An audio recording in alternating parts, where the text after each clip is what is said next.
நம்ம தளபதி அண்ணாவோட last movie நம்ம சென்னை பார்க்க வந்திருக்கோம். செம்ம அல்டிமேட்டாக இருக்குது. ஃபுல்லாக பார்த்தீங்கன்னா பசங்க பூரா அங்கே பால் ஊற்றிட்டு வேலையில் கீழே இறங்கிட்டாங்க. வேலையில் அல்டிமேட்டாக இருக்குது. ஆனால் இன்னும் வந்து எங்களுக்கு பார்த்தீங்கன்னா டிக்கெட் கிடைக்கல. ஆனால் நம்ம ரோட கேட்டுருக்கோம், அரேஞ்ச் தரேன்னு சொல்லியிருக்காரு. நம்ம வெயிட் பண்ணிட்டு இருக்கோம். படம் இன்னும் ஒரு ½ அன் ஹவரா இன்னும் எவ்வளோ இருக்கா? இன்னும் காமனாக தான் இருக்குது. ரிலீஸ் ஆக போது, வாங்க படம் பார்க்க போகலாம். கைஸ் வழியாக போராடி நம்ம எல்லாத்தையும் அடிச்சு பிடிச்சி நம்ம டிக்கெட் வாங்கிட்டோம். நம்ம 2 பேரும் எப்படியோ ஒரு கூப்பிட்டாச்சுங்க. நம்ம ஏதோ தனியாக தான் போகணும்னு நினச்சோம், பரவாயில்ல கூப்பிட்டாச்சுன்னா ப்ரோ. வணக்கம், நான் பாபு. கைஸ் இன்னைக்கு நம்ம வந்து விஜய் அண்ணாவோட மூவி ரிவ்யூ தான் பார்க்க போகிறோம். ஜனநாயக மூவியோடதுங்க. நம்ம கூட இன்னைக்கு நம்ம விஷ்ணு ப்ரோ வந்து ஜாயின் இருக்காரு. ப்ரோ எப்படி இருக்கீங்க? கிட்டத்தட்ட ஒரு 1 வீக், சாரி 1 வீக்லாம் இல்லை, நேற்று நம்ம படம் பார்த்துட்டு வந்தோம். இன்னைக்கு நம்ம கூப்பிட்டுட்டோம். நம்ம வந்து ரிவ்யூ எடுக்கிறன்றப்போ ரொம்ப பெருமையாக இருக்குது. இது இல்லாமல் பார்த்தீங்கன்னா ஒரு 10-15 வருஷம் கழிச்சு போனாலும் இந்த வீடியோ வந்து நம்மளுக்கு ஒரு பேர் சொல்கிற விதமாக இருக்குன்னு நினைக்கிறேன். இப்போ அவங்க நம்ம மூவி ரிவ்யூக்குள்ளே போயிடலாம். நேற்று நம்ம படம் பார்த்துருந்தோம். அதான் ஸ்டோரி பற்றி சொல்லுவோம். ஃபஸ்ட்டு போலீஸாக இருப்பாருங்க. அவர் வந்து அநியாயத்தெல்லாம் தட்டி கேட்குற மாதிரியான ரோல் கேரக்டர் தான் கொடுத்துருப்பாங்க. மக்களுக்கு ஒரு பிரச்சனைனா அவர் வந்து உடனே வந்து நிற்பார். ஆக்டிங்காக இருக்கட்டும், அதுக்கப்புறம் அவரோட ஃபைட்டிங் ஸ்டைலாக இருக்கட்டும், எல்லாமே ஒரு மாசாவே இருந்துச்சு. ஸ்டார்டிங்கில் வந்து ஸ்டோரி எப்படி கொண்டு போகிறான்னு பார்த்தீங்கன்னா, ஒரு கிராமத்தில் வந்து ஒரு போலீஸ்கார் இருப்பார். அவர் வந்து கிராமத்து மக்களுக்கு வந்து ஒரு பிரச்சனையாக இருக்கும். அதை வந்து சால்வ் பண்ணுற மாதிரி அப்படி பார்த்தீங்கன்னா ஸ்டோரியை கொண்டு போயிருப்பாங்க. இதில் வந்து நிறையா பாட்டாக பிரிச்சிருப்பாங்க. ஒரு சீன் வந்து பார்த்தீங்கன்னா, ஆமாம், பாகிஸ்தானை பற்றி வரும். அதுக்கப்புறம் ஜெயிலில் இந்த மாதிரி வரும். அதுக்கப்புறம் சென்னை, அதுக்கப்புறம் மதுரையில இருந்து ஸ்டார்ட் ஆகிற மாதிரி தான் கொடுத்துருப்பாங்க. நம்ம கில்லி படம் தான் நீங்க பார்த்துருப்பீங்க. அதே மாதிரி நான் வந்து சீன் வந்து கொண்டிருப்பாங்க. கில்லி படத்துல வந்து நம்ம விஜயனா வந்து ரன்னிங்ல டூரிஸ்டா வந்திருப்பாரு மதுரைக்கு. இதுல வந்து பாத்தீங்கன்னா மதுரையில தான் போலீஸா இருக்காரு. அந்த இதுவுமே காமிச்சிருந்தாங்க. அதுக்கப்புறம் நம்ம அவர் பேர் என்ன பேர் ப்ரோ, இந்த வில்லனா வருவார்ல பிரகாஷ் ராஜ் சார் வந்து பாத்தீங்கன்னாக்கா ஒரு போஸ்டிங்ல இருக்கிற வில்லனா மாதிரி காமிச்சிருப்பாங்க. அதுவும் கொஞ்சம் ஒரு இன்ட்ரெஸ்டிங் லென்ஸ்லாம் இருந்துச்சு. ஆனா வந்து கொஞ்சம் வயசாயிருச்சுங்கண்ணா. முதல்ல இந்த யங்ஸ்டர் மாதிரி இப்போ கொஞ்சம் இல்லை. ஆனா கொஞ்சம் வயசாயிடுச்சு அவருக்கு. இருந்தாலும் பரவாயில்ல, நல்ல ஒரு ஆக்டிங் நல்லா பிடிச்சிருந்தாங்க. நல்லா நடிச்சு ஒரு ஆக்டிங் கொடுத்திருந்தாரு. மொத்தம் வந்து பாத்தீங்கன்னா இதுல 3 பாட்டு. கண்ணை கண்மணியே ஒரு சாங். அதுக்கப்புறம் வந்து பாத்தீங்கன்னா ஒரு பேரே ஒரு வரலாறு. அதுக்கப்புறம் பாத்தீங்கன்னா தளபதி கச்சேரி. அதெல்லாம் வைப் வேலை ஆயிட்டோம். ஆனா அந்த ஸ்டெப்லாம் போட்டிருப்பாருங்க, அதெல்லாம் சூப்பரா இருந்துச்சு, அல்டிமேட்டா இருந்துச்சு. நம்ம செகண்ட் பாட்டுக்கு போய்க்கிருக்கோம். ஃபர்ஸ்ட் பார்ட்ல என்ன கொஞ்சம் சொல்றோம். இன்னொரு ஸ்டோரி இருக்கு. இதுல வந்து ஒரு ஹஸ்பண்ட் அண்ட் ஒய்ஃப் வந்து பாத்தீங்கன்னா போலீஸா இருப்பாங்க. அவங்க வந்து பாத்தீங்கன்னாக்கா ஒரு கிரைமுக்கான இதா வந்து மாறிடுவாங்க கைஸ்.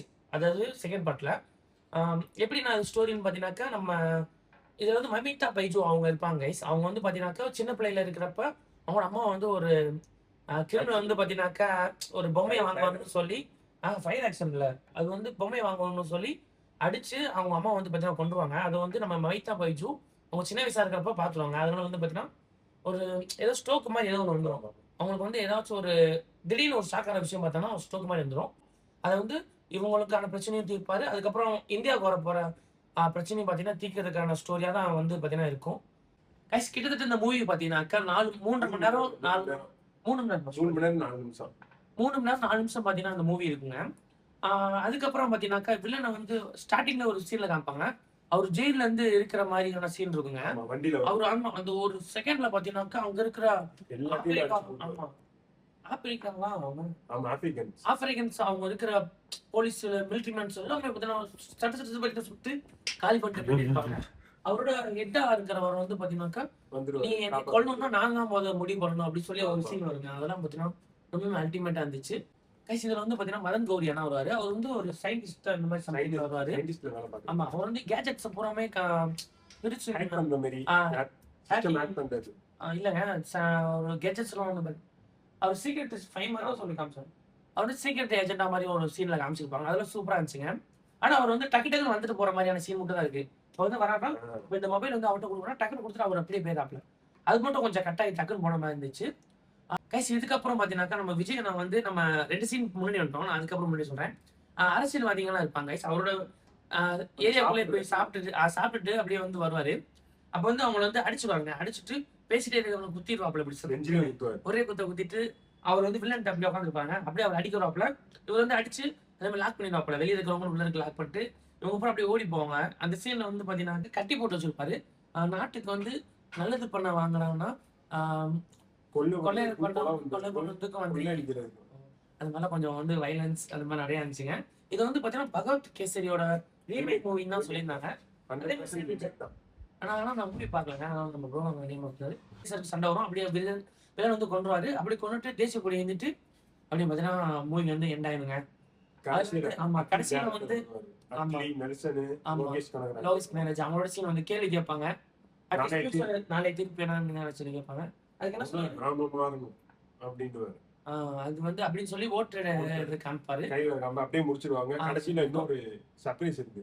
அது வந்து பாத்தீங்கன்னா அவரை வந்து முடிச்ச அதாவது ஸ்டார்டிங்ல நடிச்ச மூவில இருந்து இப்போ வரைக்கும் நடிச்சதுக்கான ஒரு பிளே இது மாதிரி போட்டிருப்பாங்க. வீடியோ போட்டிருப்பாங்க. அதுல எல்லாருமே நாங்க இல்லைங்க, எல்லாருமே பாத்தீங்கன்னா கேர்ள்ஸ் எல்லாம் முக்காவாசி பேர் அழுகிட்டாங்க. அந்த மூமெண்ட்லாம் கொஞ்சம் இதாதான் இருந்துச்சு. ஏன்னா வந்து தளபதியோட கடைசி மூவினால நாங்க வந்து அரசியல் ரீதியாக பேசுறேங்க. நாங்க வந்து விளாக் ரீதியாக தான் பேசிக்கிருக்கோம். நீங்க வந்து யாரும் அரசியல் அப்படின்னு சொல்லி கொலாபரேட் பண்ணிடாதீங்க. இது ஒன்லி முழுக்க முழுக்க வந்து மூவி ரிவ்யூமே தவிர வேற எதுவுமே கிடையாது. டிஸ்க்ளைமர். ஓகேங்க, மறக்காம நீங்க மூவி வந்து செக் பண்ணி பாருங்க தியேட்டர்ல போய். நம்ம நெக்ஸ்ட் ஒரு இன்ட்ரெஸ்டிங்கான வீடியோல சந்திப்போம். மூவி ரிவ்யூ எப்படின்னு சொல்லி கமெண்ட்ல சொல்லிட்டு போங்க. Bye guys.